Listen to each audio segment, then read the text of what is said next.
So we're gonna put this piece right there. Alright, winch mounted. Alright, so the reason why 1/8 inch of girth is important, this little guy right here, look at him. Oh, he's angry. Oh, he's angry.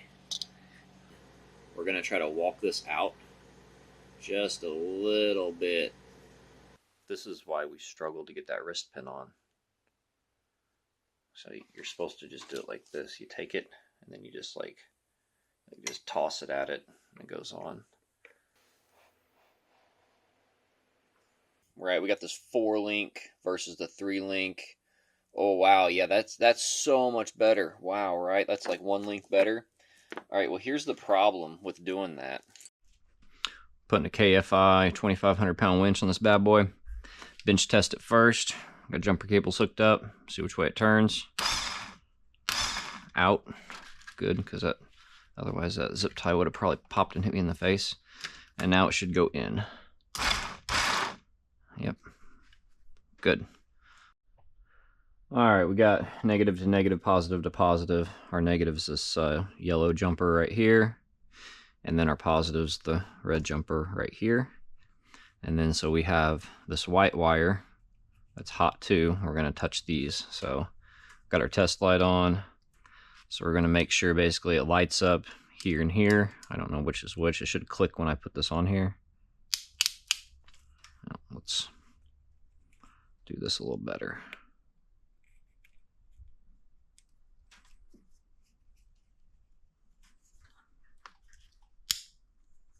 Alright. So that one's the black's power in the blue, which means that this one should be power in the yellow. And it is. So solenoid works. That means we can install it and we don't have to worry about it not working. So what I'm going to do before I even start test fitting this or anything is I'm going to clock this cap, because the way it is right now, this one hanging down is prone to getting ripped off. I can't remember if I've done this on a KFI.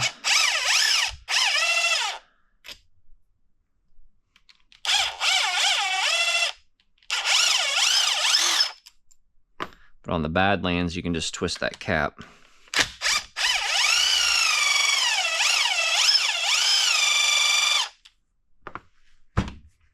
Let's see. Ooh. So we can twist the cap, but there's stuff in there trying to spring out that does not try to do that with the Badlands. It's got the brushes in there. I'm gonna take a peek in there and make sure they all look square.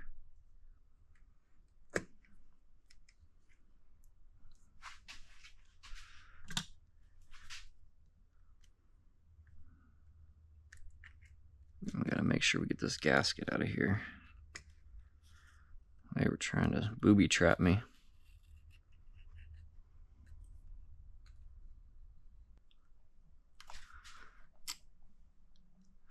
Alright, now let's see if these actually go all the way through and thread into anything.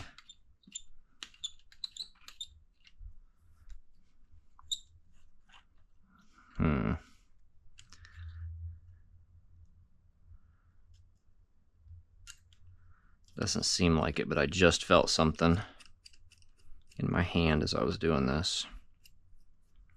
It's not what you think. So this whole body just twisted. So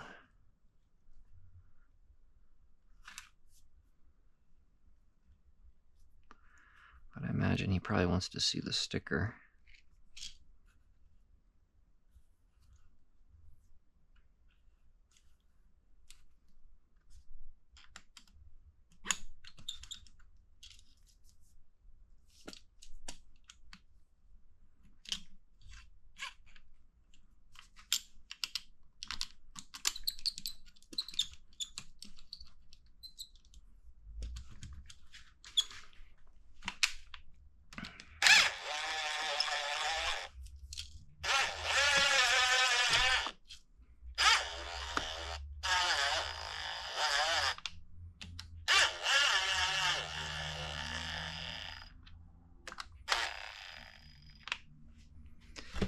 Okay, now let's make sure our seal looks good all the way around.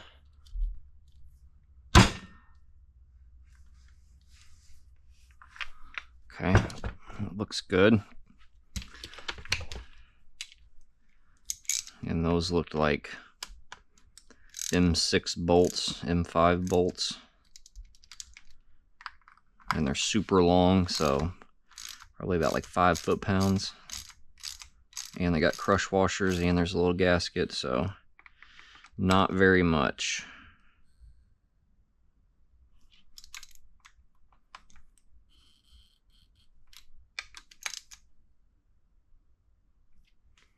Alright, I can see this gasket squishing out, so we're going to stop there. Alright, I don't know.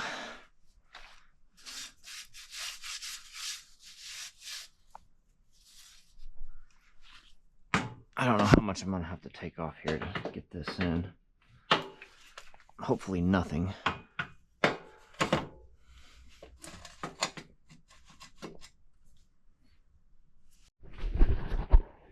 So you can see on this one's like super custom. It's a piece of angle iron just welded to the bumper.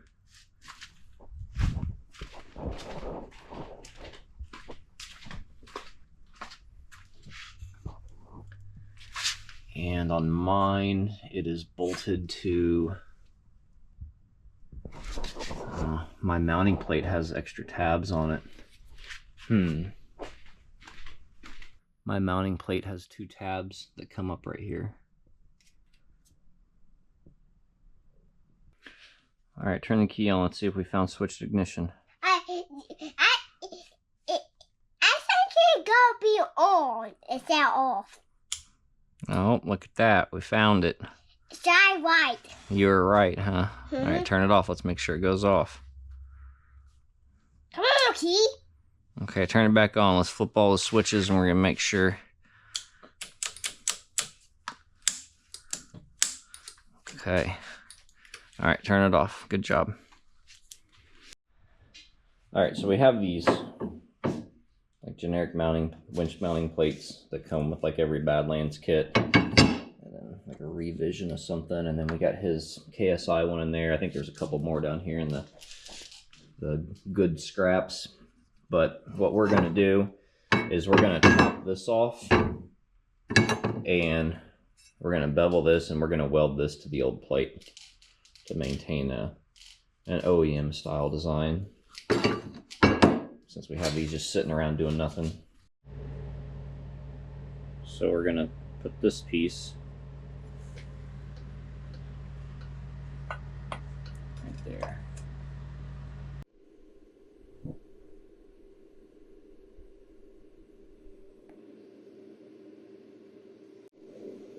Alright, there's the fitment. Probably just going to run some bolts through like this. Or if I can find some like exactly the perfect length. There's not a lot of playroom.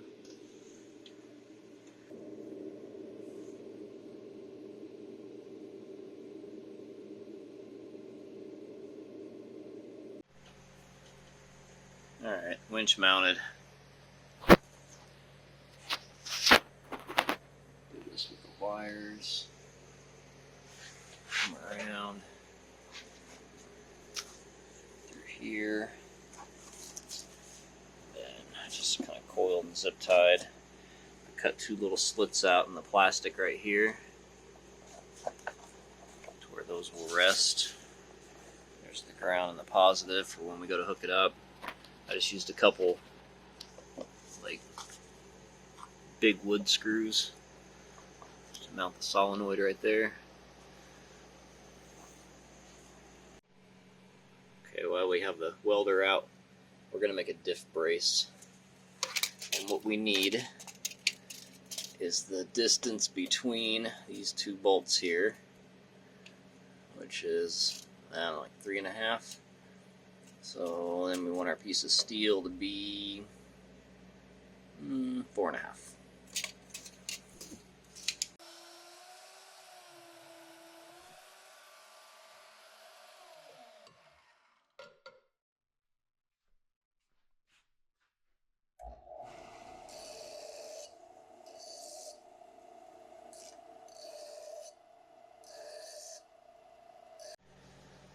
So the reason why 1/8 inch of girth is important is because of that. Basically, the edge of this differential, the gap in between that and this frame rail, is 1/8 of an inch. Alright, this was our measurement. It's around 73.5 millimeters.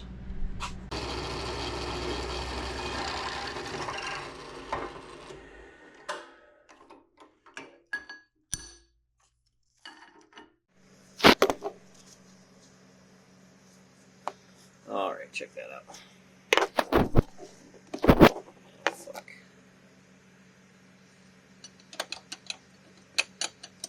Look at that. They even wiggle around. It pays to be lucky sometimes.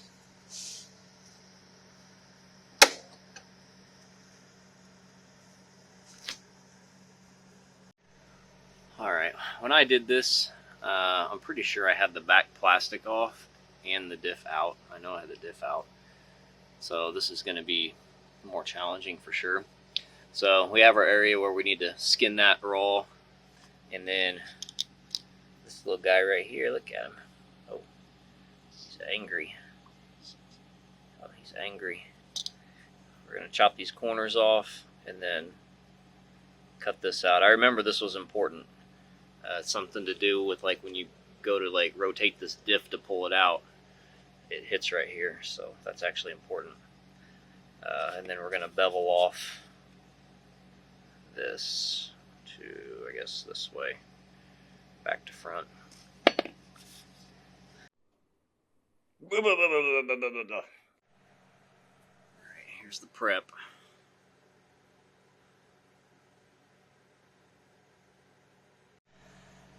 Alright, I tried to crack that loose, and it was about ready to walk off there and strip it, so that's a no-go. These are tightened though. It feels okay. It didn't feel like it was in like a bind or anything. Here's the problem. What I wanted to do is I wanted to tack it like this, and then I wanted to loosen these up. Probably wouldn't be able to remove it, but removing it would be ideal, and just kind of move this away and just weld this in a full bead. But we don't want to do that because inside of here, like probably right about here, is an O-ring to keep all this sealed, and we don't want to burn that O-ring up. So probably what I'm going to do is just weld in 3 sections and let it cool each time. That's probably what I'm going to do. Alright, that turned out pretty good. Good fitment with a mediocre weld.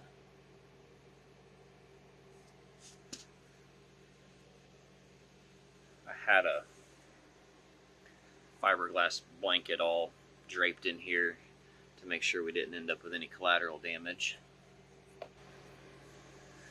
And so the purpose of that, I don't even know if I explained that. So if you watch this rotor, okay, so whenever it rolls forward, it goes this way, which means that drive shaft is putting a twisting force on this thing like this. And when he puts big mud tires on this thing, and if it doesn't break an axle, something's got to give, and it keeps twisting this, it's going to rip these out. So this keeps it from flexing and torquing as much now, because those are already a little rough looking. Unfortunately, this seems to be probably the best approach. Got them cleaned out. We're just going to use those existing holes as kind of like a drill bit guide. Already drilled these out, tapped these. They were originally M6, but this one broke off, and then this one was stripped, so I just drilled them out to M8s. Now all we got to do is do this. Well, that sucked a little bit. Got all these little hot giblets like this, just flying about, hitting me in the arm and stuff. So China, I ain't picking sides. It's China.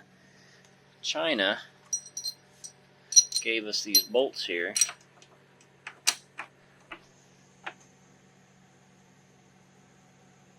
Yeah, you're a couple inches short, China. Story of your life. So I had to drill it back out with a, what is this? A 25/64. So this is an M10 bolt. That's gonna work. And it's a good fit too. It's not like real loose or anything. So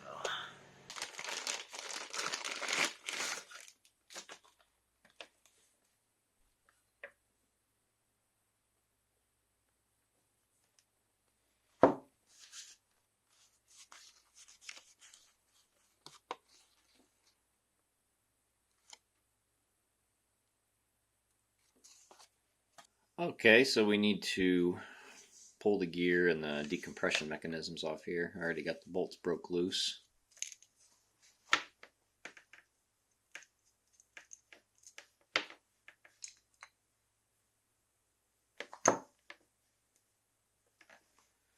So we're going to pull this little guy out. We get this little BB here. This is going to have a spring. There goes a spring and a notch in it. So it kind of sits on there. And then when this spins, it pushes it up or down. Another thing that I don't know if this is important or not is it's got this little shaft deal in here. This one does not have it. It does have a hole for it. You see, this has 4 holes. This just has 2.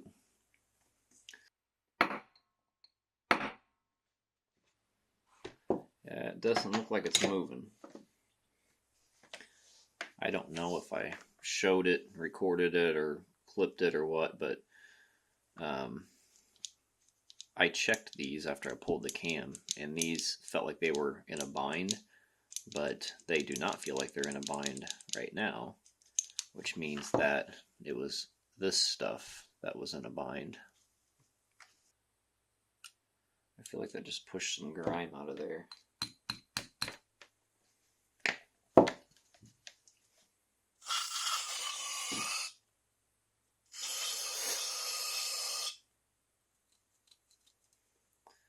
Hear it? Doesn't feel the smoothest, so let's check on the old one.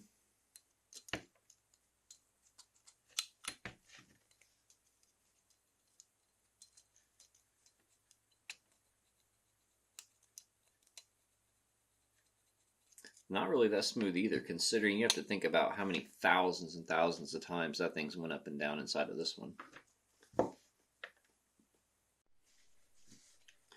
So with no spring, just putting it in there, still feels a little rough. So I'm gonna get something to like deburr that. See if I can show you what I'm doing here.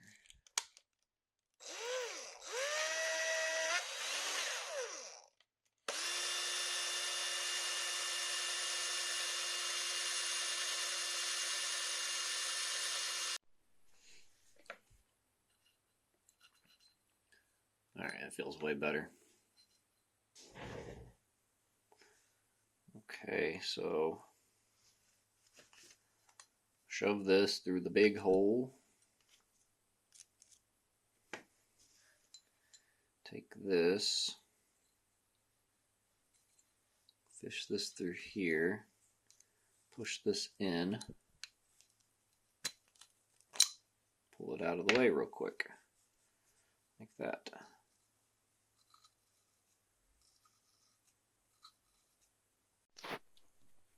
I don't know if it's possible to mess this up, but just for somebody's sake, see that little dot?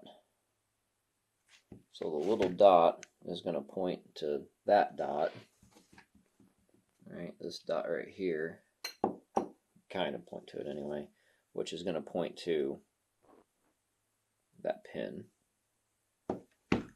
And when you move these, it should make the pin go down. And I'm pretty sure if you get that like 180 off, it won't work. So what we're going to do right now, I just got these like finger tight, is try to figure out why this doesn't spring back.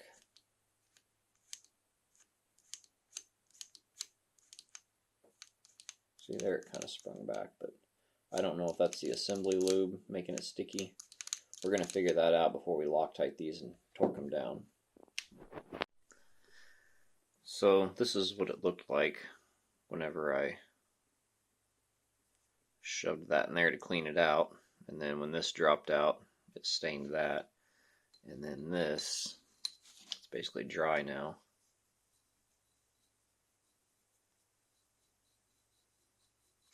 It just doesn't sound that good. And if we pull it out to like right here and use this part of the shaft, it just doesn't sound good. So we're going to do this again. It's when she bounces on it wrong. So that did the trick. I came in from the back door, you know what I'm saying?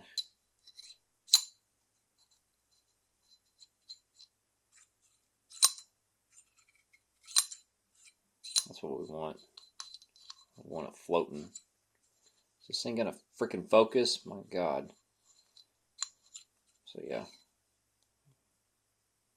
Let's put it together and check. Alright, the instructions were on this. Do not exceed 9 foot-pounds. Tightening the sprocket to this camshaft. Clean. Use Loctite. Torque to 9 foot-pounds maximum. I don't like how it keeps saying like don't exceed. Torque to 9 maximum. I just feel like that wording's kind of intimidating. So we're gonna use some red Loctite. Alright, it says 9 foot-pounds, 108 inch-pounds. We're gonna do like, I think that's 90. Let's do 90 and see what it feels like.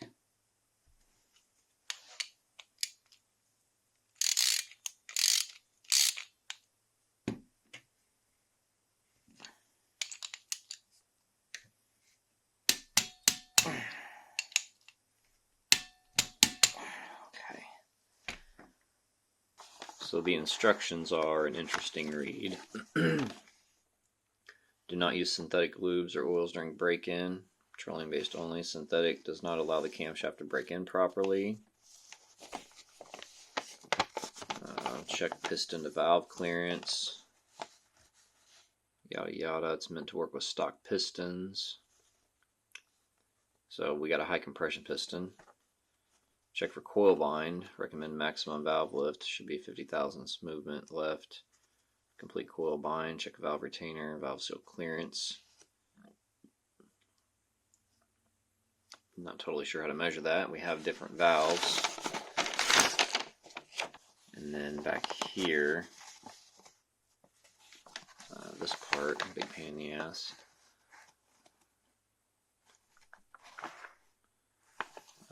If you are running dual springs, you will need to remove the inner springs to reduce pressure on the lifters during break-in. It is very important to only use premium petroleum-based oil during the break-in process. Do not use any type of synthetic for the break-in. And then it basically says to run it 20 to 30 minutes at varying RPMs, 1500 to 3000. Don't do steady RPMs and don't lug it. So that's quite the process to just throw a cam in there. It's not very bolt-in at all. From the sounds of it, is we're gonna have to pull those inner springs off the head and then fully assemble this thing, break it in, disassemble it, use another head gasket. Thank God we got two, I guess, right? And then reinstall these springs. And so it says the lift here is 8.64, 9.04. We can actually check this. So I just got to get my valve spring compressor back out, and we'll compress one of those valves, and we can actually see like how much more room we have on the compression of the spring. But let's do something else real quick. In this piston, see, this is the scary part. Look at this thing, right? Just flat, nothing, right? With a little relief cut for the third intake valve. And then look at this thing. Yeah, that's quite a lot going on in this.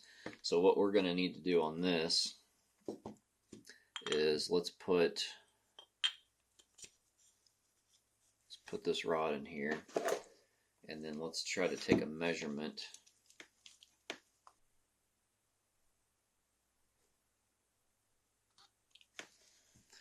So we got 19.16, okay, and that's measuring from like the top of this to the top of this.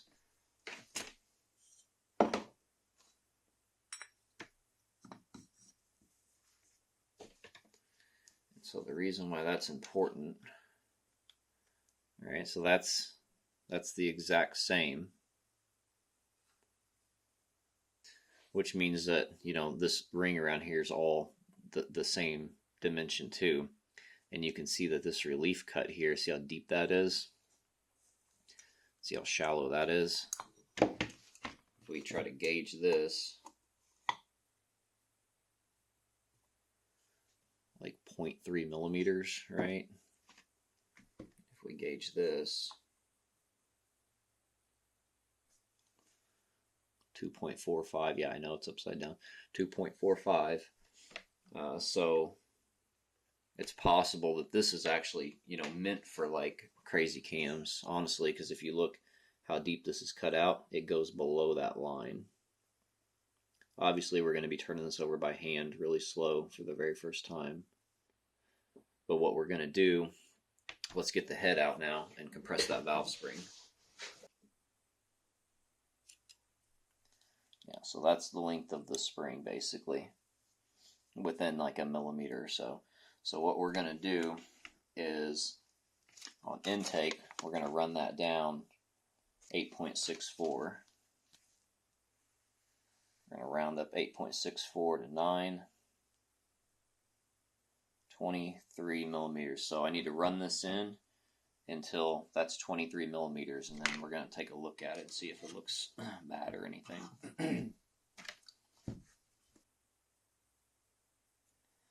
Okay, so we're at 23.09. This is what it's looking like.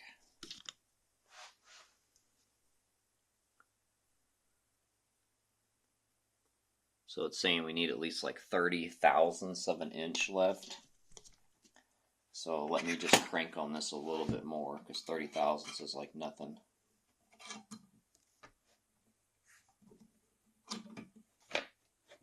So I mean, I just squished that in like a whole bunch. It feels like it's actually not moving much anymore. So I feel like this is probably close to being bottomed out, which is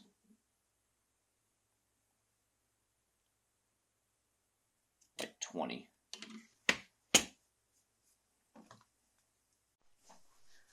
All right, so here's the math for that. Like 20 feels like it's like bottoming out onto the valve seal, and we were at 23, so 0.787. So basically, we need this number to go up higher than 0.83 whenever we type in 23. No, that's 2. So it went up to 90. Well, all we need is 0.83. So we're okay with that.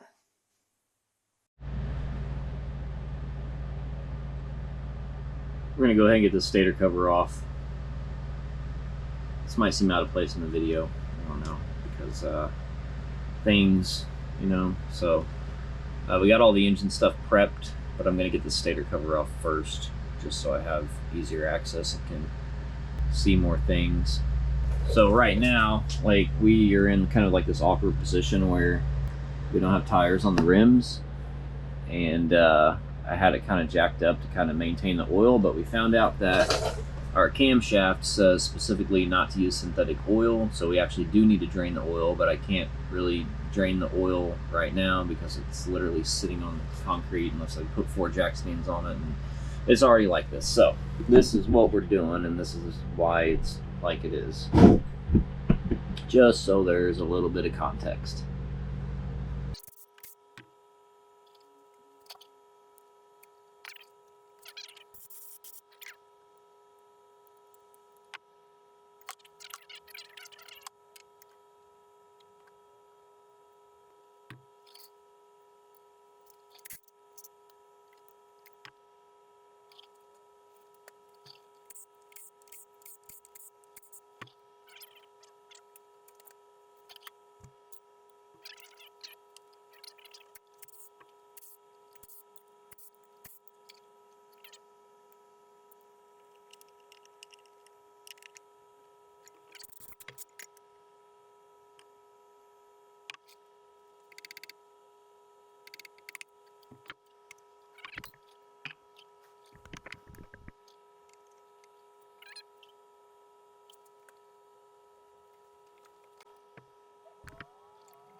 Alright, I'm just switching to the phone for the close-ups, so go ahead and show you some of this stuff. See the wear on the one-way bearing for the starter clutch.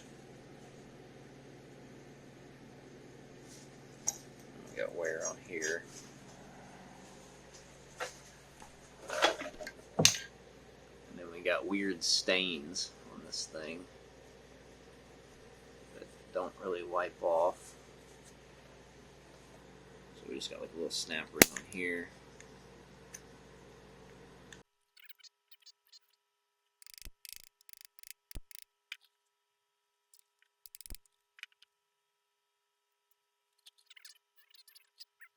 Have a dot right here.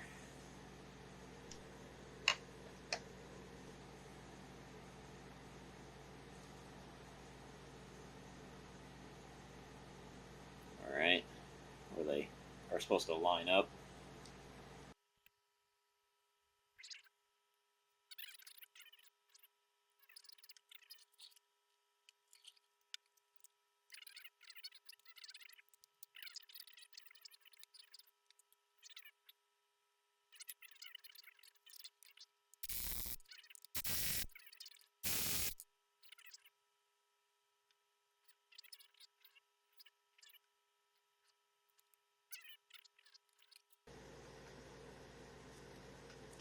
Alright, I couldn't even get that off without just destroying it. So I'm sure I got one of these laying around. My God. Okay, after all that, try to get you a shot of both. So we'll go to pull this gear off, but it won't come off. It kind of stops. So then we'll pull this one off, give it some slack. Now we can take this one off. And this one has keyway, square keyway. So here's how loose this chain is, which is normal. So if you see it start rubbing on this piece right here, that's generally a sign that you should replace it. But you'll see, we'll put the brand new one on there, and it's probably going to be about the same. Alright, now we can go ahead and take off this guide here.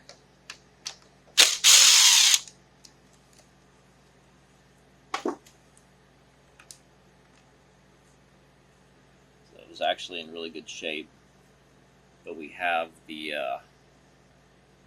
the hot cams version of it. So, I mean, if it was the choice between this or a brand new China one, we'd stick this back on. But since we got like a good quality one and it's already paid for, we're going to put the good quality one on.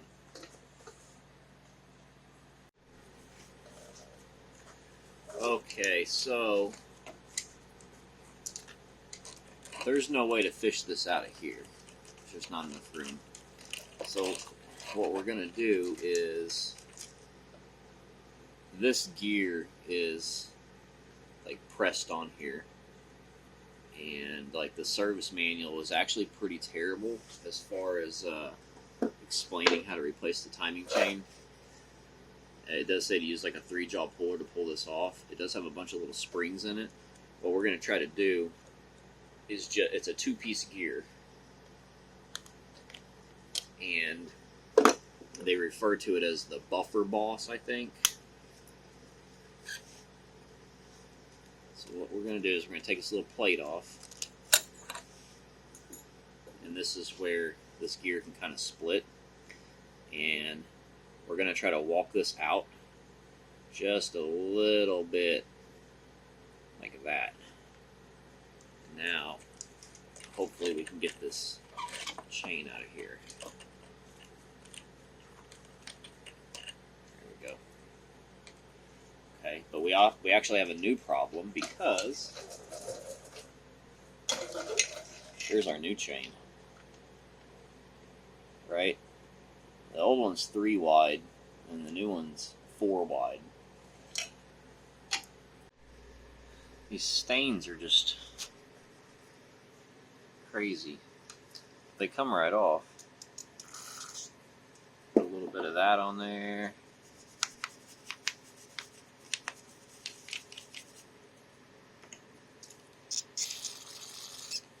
Right, that's like brand new.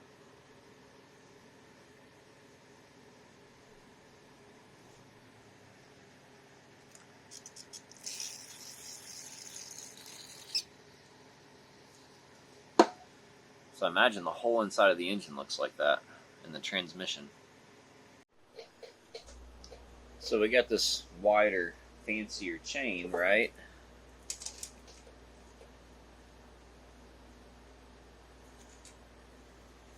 But now we have a clearance issue. So the other guide, it fits inside the other guide just fine, but this one it doesn't fit. So now we need to figure out what we're doing about this problem. Alright, so we are yoinking the cam chain. Alright, he's going to order a different cam chain. So apparently he bought this cam chain as a kit with this cam. So this guide and this guide came all as a kit. So the problem, right, we got this 4-link versus the 3-link. Oh wow, yeah, that's so much better. Wow, right? That's like 1 link better. All right, well here's the problem with doing that. Like I don't think that guy deserves to be called engineer, whoever thought of that. Because that is like absolute trash can design. So the chain rides on the cam. You see how much side to side it has? The amount of side to side is dictated by the inside and the outside link. So the inside and the outside link is basically what allows this to stay on here. Okay? Look at this one. So the inside and outside link are still on the inside and the outside. And the reason why that's a problem, so the cam gear and the driven gear on the crankshaft are not any wider. So if this were to walk, it's got way more that it can walk, and then it's going to have more of like a kapow effect, right? And you're thinking, and I agree, like it shouldn't be walking. Like this should be, perfectly parallel with the other sprocket. If everything was perfect, it wouldn't need these, right? Which, I think I already showed this. This is another problem.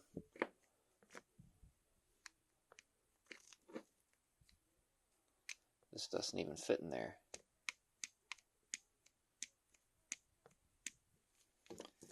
So, and then compared to the OEM one, the OEM one's a little bit wider, but the groove is not wider. It doesn't fit in there either. This one's much wider. It fits in there fine. As is the original. It fits in there fine. Those two are wide. But this doesn't even fit with it. Mind you, this is what came with the kit, right? Like they're telling you, hey, here you go, and hey, use this with it. And they don't even work together. Okay, and so for the most important part, this is the part where whoever in question designed this, if they actually ever went to like first grade engineer school. So the weakest link in this chain, this is what wears out.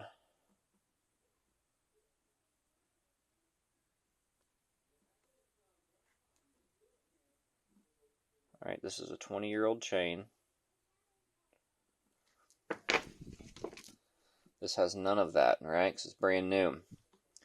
But the weakest link in this chain is this pin. And now they've made the pin wider, right? So if you make the pin 25% wider, you make the pin 25% weaker. You make what was already the weakest link 25% weaker. And I know you didn't use OEM grade Japanese quality steel on this thing. I absolutely know that. So this is like designed to fail. It's designed to just fuck you real bad in a whole bunch of different ways. Because the person that didn't notice all of this, that bought all this together and they slapped this in here, this is just going to chew this up and discharge this throughout your oil system. All the shavings. Until it mates, you know, and it starts riding where it wants to ride.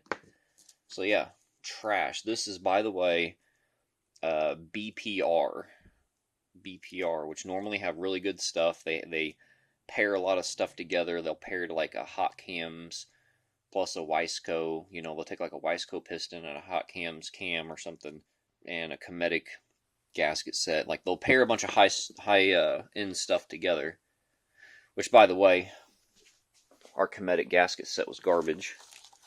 It was missing a whole bunch of stuff. I don't know why it was missing stuff. Thank God we had this one. And thank God we had that one too, because we're going to need that whenever we go to have to pull this thing back apart to put the second springs in it after we do a break-in period. Which is horse shit. You'd think they'd like, you know, these people that sell you stuff like this, they'd give you a warning. So, I mean, just imagine you take this to a shop and you pay the shop $120 an hour to do that. And now you got to do it almost 2 times.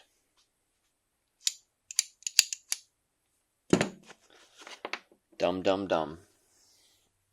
Alright, so we're about to just check to see if I can fit that chain guide up in here with like the cylinder on here. So we're going to do a little test fit for that real quick. So this might be the part of the video where things start to really like not make sense at all because of like waiting on parts. But there's no point in like letting all this other stuff just kind of sit around. So we need to confirm what we can do with this. So excuse me, sir, can I lift your skirt up a little bit? All right.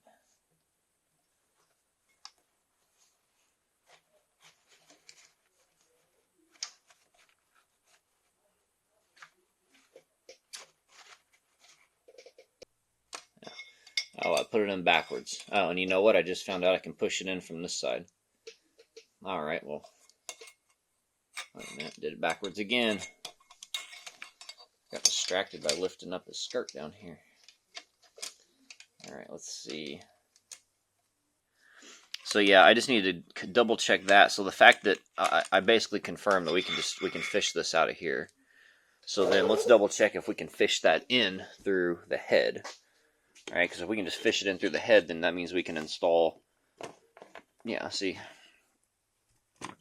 that means we can install the cylinder and the head, right? And we just got less crap sitting around on the workbench. And then I have my custom ring compressor right here that we're going to use. And then we can go ahead and pick, I think I'm going to grab the caliper. We're going to measure both of these gaskets. And we're going to see if we can visibly tell any differences between the gaskets and measure any differences. I did confirm this orange O-ring that goes on the bottom of the sleeve for the cylinder.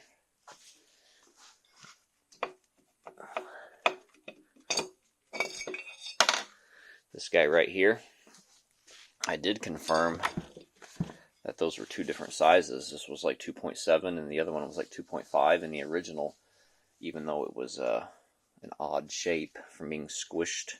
It was like 2.7. So we got the thick boy on there. And I can't remember if the thin or the thick one came out of Cometic, even though I just got them trash talking this kit. But I don't know for sure which one came out of what. Alright, we're going to put a circlip in. And we want it to be on this side. It's the side we want it to be on. I did notice something though.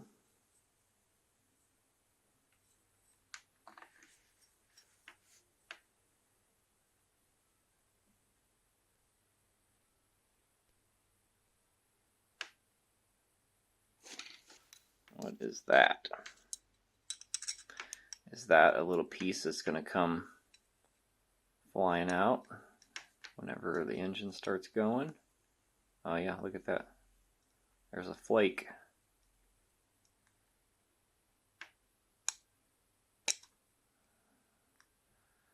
Even if you buy the best stuff, trust no one.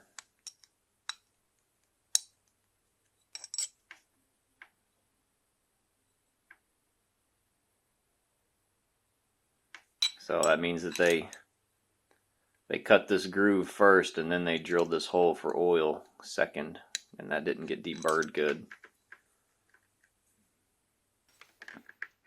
So then we're going to check all of these. Alright, that's not a very good start. Alright, so we're doing this side. These are beefcakes. My God.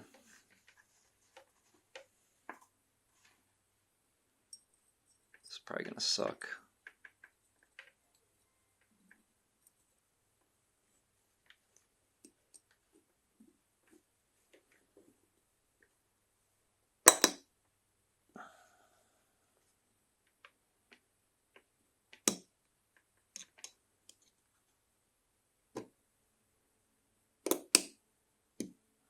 Wow.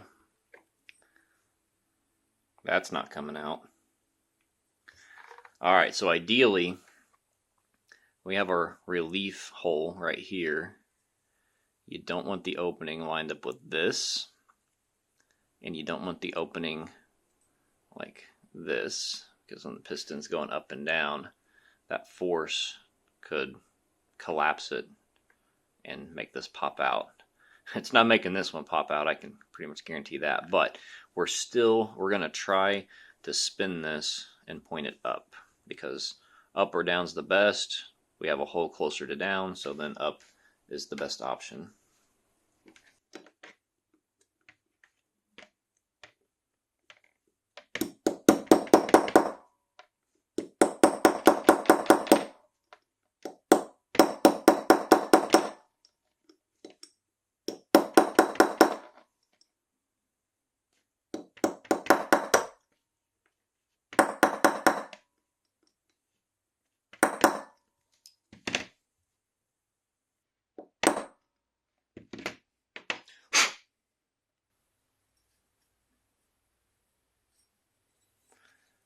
Alright, we did it.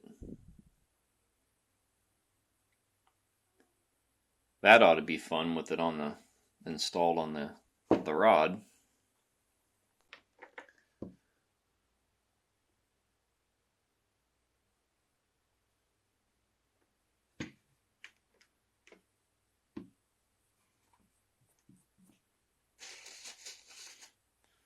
My hands are mostly clean for once. That's as clean as they get. It's like a politician. And you say, can you just not be so corrupt? That's as clean as I can get.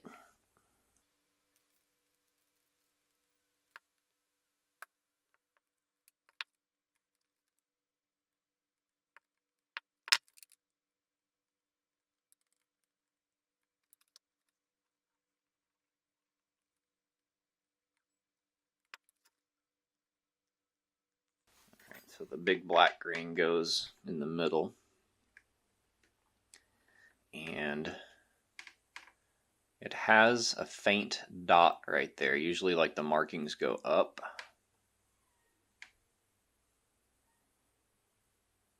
That's the only marking we have to work with.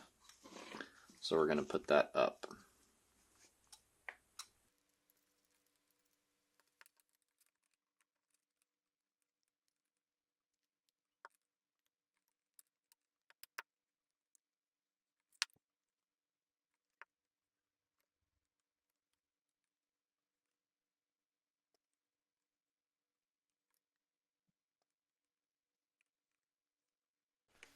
It said to just refer to the manufacturer specification. And that's this. Basically, compression rings pointing towards intake, oil pointing towards exhaust, which makes the most sense because the exhaust is like the hardest thrust surface. And this is why we struggle to get that wrist pin on. So you're supposed to just do it like this. You take it and then you just just toss it at it and it goes on. So we'll try that on the next one. And then yeah, it confirms install the rings with the mark upwards. And then you just, I don't know if he's dropping it or slamming it. Maybe a little karate chop. So we got this marked. So we're going to do 1, and then 2, and then we'll find our little oil rings. And then so what it doesn't mention is the expander ring. Like it tells you where to put the scraper rings, but it doesn't tell you where to put the expander ring. So I'm going to put the expander ring probably like right here, like the gap for it. Focus. So even though it doesn't say, I'm going to put it kind of like probably right there.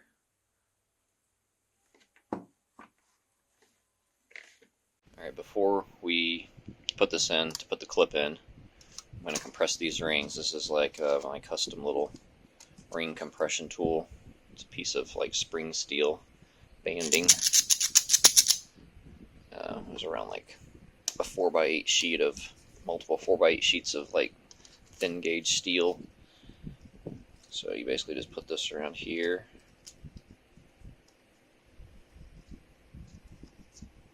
Like that. And then when you tighten this up, it squeezes those rings in.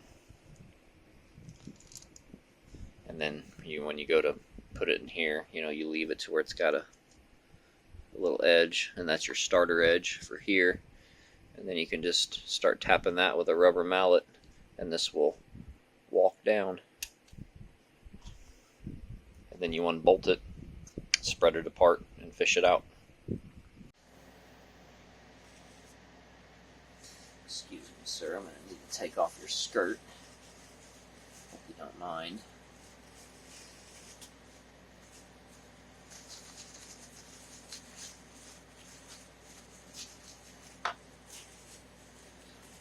Wad your skirt up and just shove it in here. That way if we drop that circlip, we don't have to fish it out of the engine. That'd be a good idea, huh?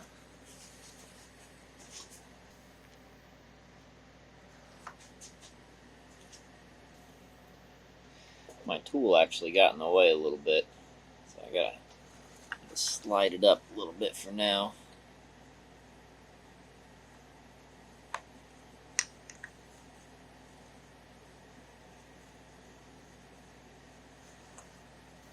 Make sure this pin is all the way bottomed out.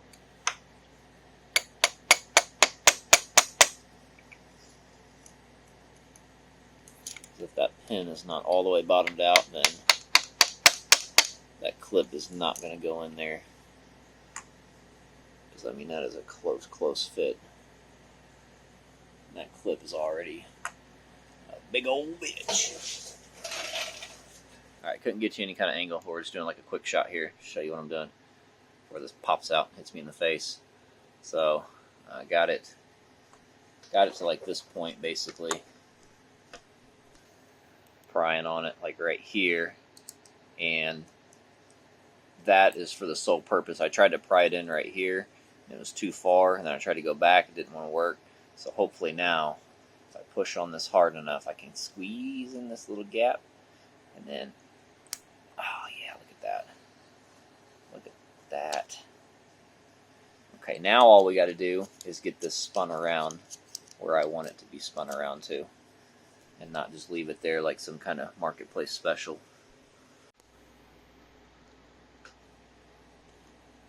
Alright, got it right where I want it. Found a better punch. Give me a better angle. Worked pretty good. So, I'm going to wipe that off. That might be an aluminum shaving. We'll clean that off, and then we're going to get the gasket and the cylinder on. Alright, the gasket wars. So, we got one with like a notch, and I just pulled these out, and I forget which one was which. I think that this is the Cometic, which is inferior. I'm going to show you why. So this is just stamped down to where, like, this whole area where my thumb is a different height than this whole area where my thumb is. Okay? But on this one, it's got a ridge. So the ridge compresses and makes the seal. This one also has a hole. But something both of these have that needs to be addressed is like this stuff. See all the little shavings? Some of that's just like the paint, but we need to check all that and make sure those aren't metal shavings. This one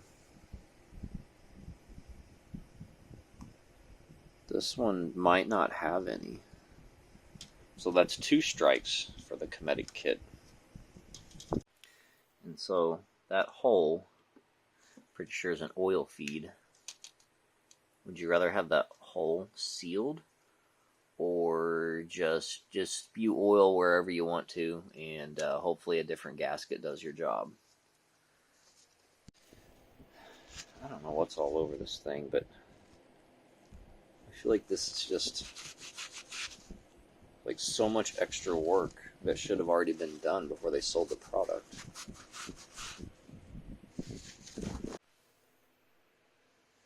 Alright, that took longer to set the camera up than it did do everything else. Alright, so we're juiced up right here, and I got this all pushed down a little bit. I think that's going to be good. We got our dowels in. Oh, let me grab a rubber mallet. Alright. Here we go.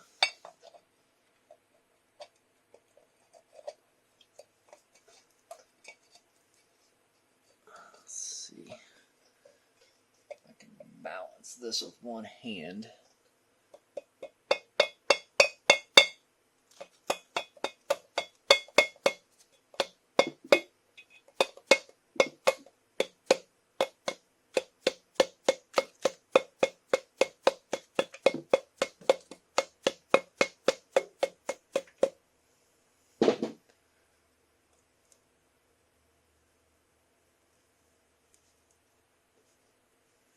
It's going.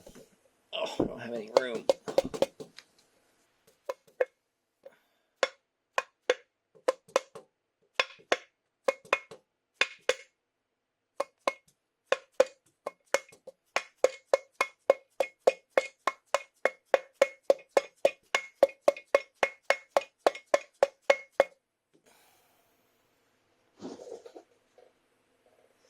I think we're in, but I'm going to tap just a little bit more.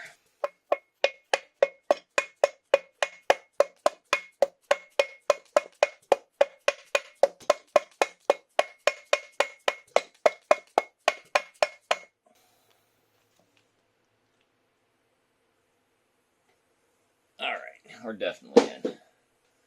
Let me loosen up that clamp.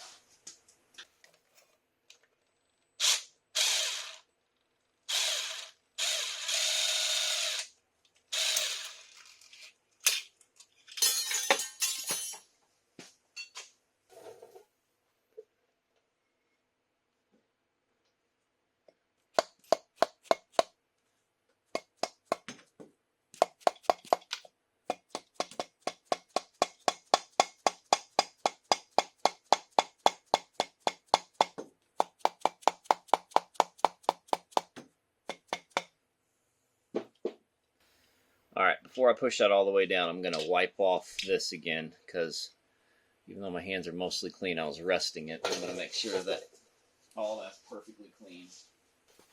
Because when we have to pull this back apart for the valve springs after the break-in, we're not pulling this off. Alright, take a peek in here at this O-ring. It looks good. Go ahead and set that down. And then we can grab this piece and put this piece back on over here. And then get a breaker bar on this to turn the engine over. I might be able to do it by hand. But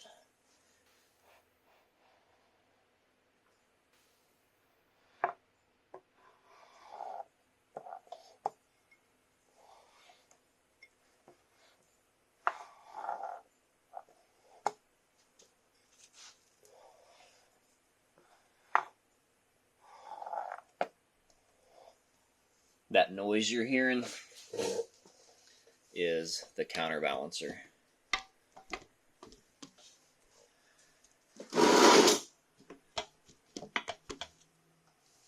So since we don't have a shaft on here and this isn't lined up, this can actually, it's hitting the crank. Watch it.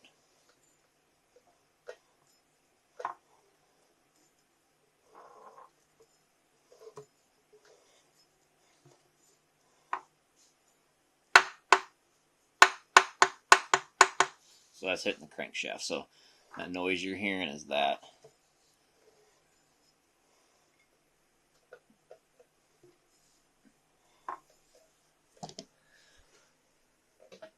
So the piston in the wall feels good, sounds good. Let's go ahead and start getting some bolts in it. So this is how they go. Shorts on this side, longs on this side, because they're all kind of the same distance sticking out.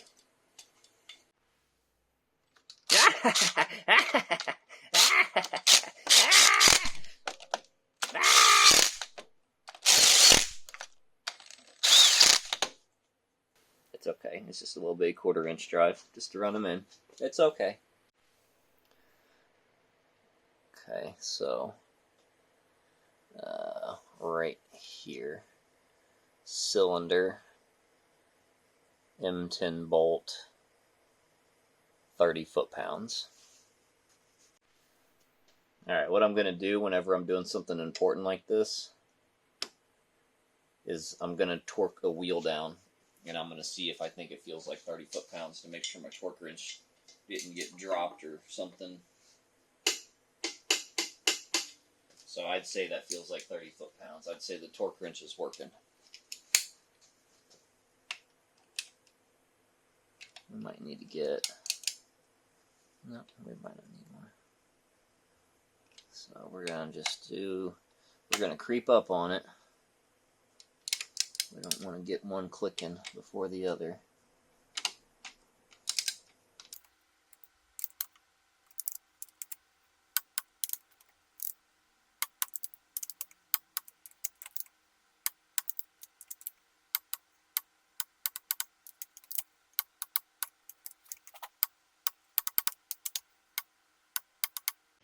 Alright, I kept track of these gaskets this time. So, 1, 2, 3 little, like, grommets, pressed grommets. This is the Cometic, and then this is the Vertex. The Cometic wins hands down this time, and this is why. They're both 3 layers. I didn't weigh them or anything. They look like they're the same. The huge difference is, if you see this raised area, and then you can see on this one, it's not quite as raised, okay? But let's spin it around. We have a raised area on the back. All right, we spin this one around. This is where they punched it. So this does not have a raised area on the back. So essentially, this one is sealing on 2 fronts. It's sealing like the bottom side and the top side of the gasket, instead of just relying on this to squish down, which is essentially, that's your firing ring, and then it just squishes down to seal on the bottom layer. So what we're going to do, because we have to take this back apart again to put the inner springs in, since this one is the inferior one, the vertex one, we're going to use this one first for the break-in. All it's got to do is last through the break-in, and then we're taking it apart, chucking it in the trash, and we're going to put this one on. And just something I noticed, I was about to clean this one too. You can see it's got the same stuff that other one did. Okay, and then this one doesn't. This one's super shiny. So if we look at this base gasket I didn't use, it does not have that stuff that I was cleaning off. Like, it's got something, but it's just not the same. Like, it doesn't look like a brushed effect. So I believe that this is the Cometic.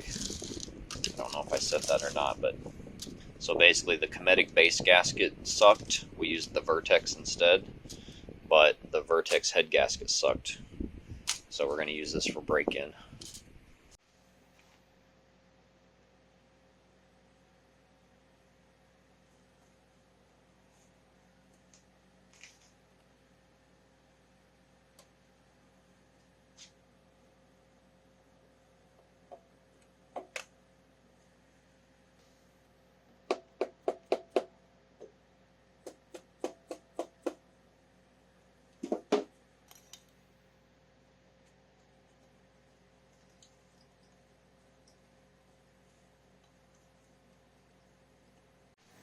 Alright, so we're going to test a couple things. First, we are going to see if we can fish this magnet down in here. Pull this cam chain up.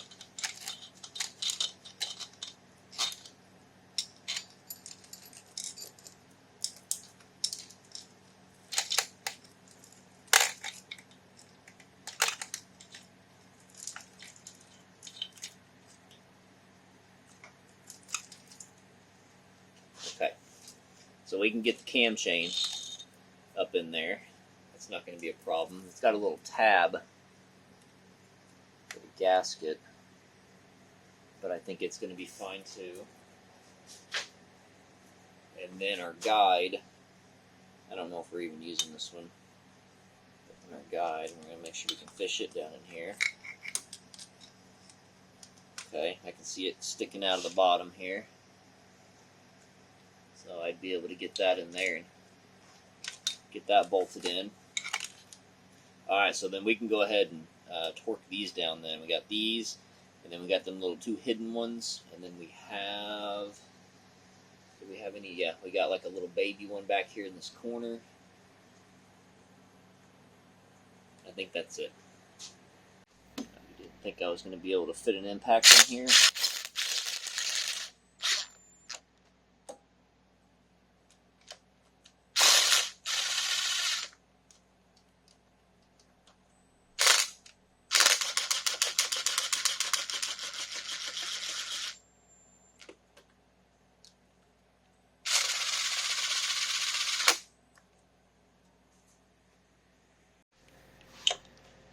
Alright, these head bolts are supposed to be 27.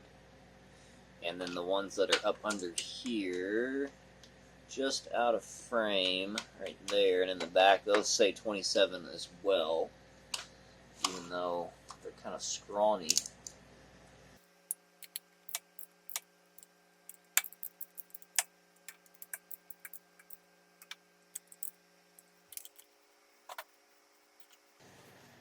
gonna get. So I did these 4. They're not clicking yet, but I'm gonna get these little upside down ones. I'm just gonna get them snugged.